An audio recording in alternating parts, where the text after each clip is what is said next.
More than 80 years ago, near the village of Natina, Tomsk region, a terrible tragedy occurred, later called Natinskaya. 6,000 people were deported to Siberia and landed on an island in the middle of the Ob River where there was no housing, no food, and no tools. Very soon, hunger and disease began among the settlers, then murder and cannibalism.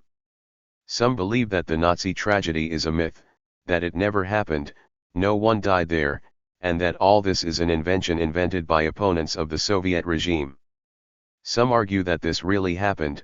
Moreover, there are eyewitnesses to these terrible events, thanks to whom it was possible to collect this material. But let's talk about everything in order. In the early 1930s, the passport system, which had been abolished after the revolution, was restored in the USSR. Almost immediately, mass arrests began. Patrols detained thousands of undocumented people on the streets and sent them by freight cars to Siberia. This is how the plan for its settlement, invented by the head of the GPU Genrikh Yagoda, and approved by Stalin, was carried out. Over the 5-year period, the number of residents of Siberia was going to increase by several million people. Various people became victims of this tactic. A resident of the Siberian village of Natina, Feofila Bilina, a visiting courtyard was organized in her hut at that time. She remembers asking one of the guys how he got here. The man said that he was a student in Moscow. Over the weekend I went to visit my Muscovite aunt. I reached her door and knocked, but before my aunt had time to open the door, I was grabbed. I was arrested for not having a passport. He answered. There were many such stories. The driver Vladimir from Moscow jumped out for cigarettes without documents and was captured. Murmansk resident Maria came to the capital to buy a suit for her husband and ended up in a raid. Apprentice mechanic Grigory was detained when he was traveling with a voucher for treatment to Moscow. Even 2 sons of the Tomsk prosecutor ended up on Natinsky Island. However, they were lucky, their father found the boys and took them home. But not only random passers-by were gathered in the taiga, along with passport regime violators, they also brought criminals and convicts.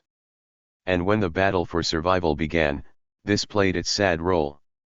No one expected the arrival of the settlers. When the commandant's office of the village of Alexandrovskaya received a telegram, they announced their appearance. Officials responded that they would not be able to accept people. There is no housing or food for them. The answer from Novosibirsk was short. 3,000 have left at your disposal. In a week, meet another 3,000. After the meeting in Alexandrovsky, they decided that people would be sent to a small island located in the middle of the Ob River. He made a great prison. On both sides the distance to the shore was at least a kilometer. So it was almost impossible to escape.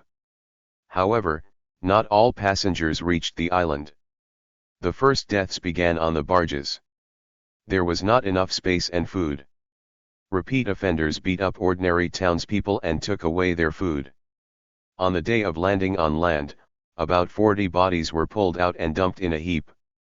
They didn't bury them right away and 8 people came to their senses under the sun. People arrived on the island wearing the clothes they were detained in during the raids. In spring clothes, some barefoot.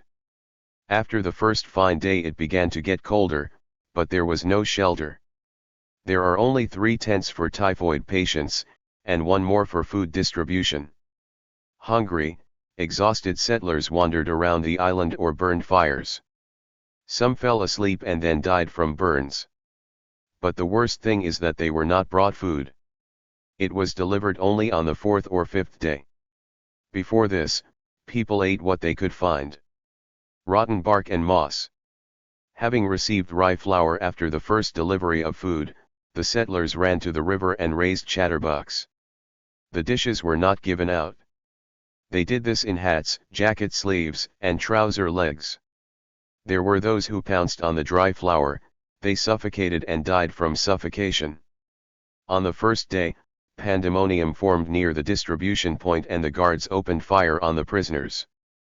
Later the system was changed, Everyone was divided into teams and the common ration was given to the so-called foreman. As a rule, they were filled with criminals who ate everything themselves. The criminals united in gangs that hunted others on the island. They took away clothes and pulled out gold teeth. For 1 crown, the guards gave a box of matches or sheets of newspaper for rolling cigarettes. 2 gold teeth or a new coat were exchanged for a pack of shag or half a loaf of bread. It is believed that the first to try human meat on the island were criminals. In the Tomsk Museum, the NKVD interrogation prison, there is a restored transcript of the interrogation, with one of the cannibals caught red-handed. Andrei Karagodin, who worked as a security guard on the island, recorded his conversation with the detainee from memory. "Ugh, it's true that you ate human flesh." "No, it's not true, I only ate liver and heart." "Tell us how you did it in detail." "Very simple. How to make shish kebab. I made skewers from twigs, cut them into pieces, strung them onto skewers, and fried them over the fire." "Which people did you get your meat from? The living or the dead?" "Why do the dead? This is carrion." "I chose those who were no longer alive, but not yet dead. It's obvious that it's coming, in a day or two it'll still yield some oak. It will be easier to die this way.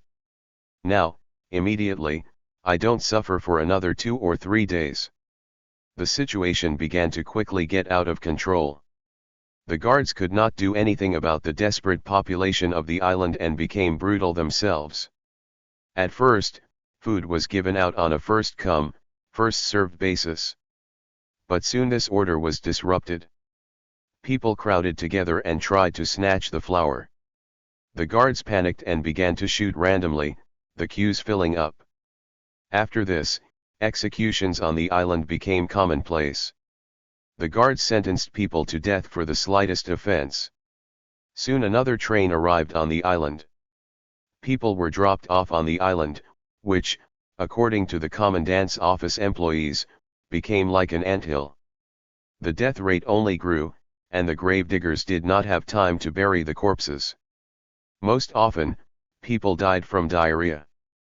An epidemic of dysentery began, and its scale became larger every day.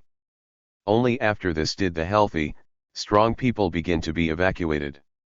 The exiles were again herded onto a barge, numbering 200 people. They were taken about 100 kilometers from the island and landed on the shore to explore the taiga. The evacuation ended in August 1933. Out of 6,000, only 2,856 people were able to survive on an island in the middle of the Ob River. The Nazi tragedy would have remained unknown if the instructor of the Narum District Party Committee, Vasily Velika, had not intervened. In July 1933, he interviewed dozens of those involved in organizing the camp, and also recorded the testimony of village residents. Velika sent his report to 3 addresses, including Moscow and Stalin. The investigations that began confirmed most of the facts from the letter, after which all materials were classified. Residents of Natin are trying to preserve the memory of the tragedy. In the village, a church dedicated to the innocent victims of the gulag was built with donations. Every year in June he brings flowers to the cross on the island. It is not always possible to do this. The island is often flooded with water and perhaps soon it will completely disappear. But in the history of the country, the deadly island will remain forever as one of its most terrible pages. Whether to believe the story or not, everyone decides for themselves. However, it is worth noting that rumors do not arise out of nowhere.